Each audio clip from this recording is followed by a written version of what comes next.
আপারা পায়রা আসসালামু আলাইকুম। কারো কোনো রান্না দেখলে বা রান্নার ভিডিও দেখলে আপনারা দয়া কইরা প্লিজ পজিটিভ কিছু করার চেষ্টা করবেন। আপারা পায়রা আপনি কইতাছি, কারণ হইল রান্নায় একটা শিল্প। আপনার বেশি মশলা ভাল লাগে, আমার কম মশলা ভাল লাগে, আবার আপনার কম মশলা ভাল লাগে, আমার বেশি মশলা ভাল লাগে।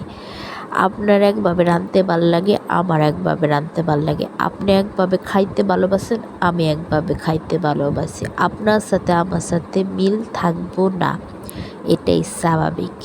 তাই এই মিল থাকবো না দেখা খোঁজাখুঁজি কম করবেন, মানুষের নেগেটিভ কমেন্টস কম করবেন। কারণ হইল আপনি আর আমি এক মাটি দিয়া তৈরি না। আল্লাহ প্রত্যেকটা বস্তুরে প্রত্যেকটা পৃথিবীতে পাঠাইছে হইল একে অন্যর থেকে অভিন্ন কইরা, ঠিক আছে।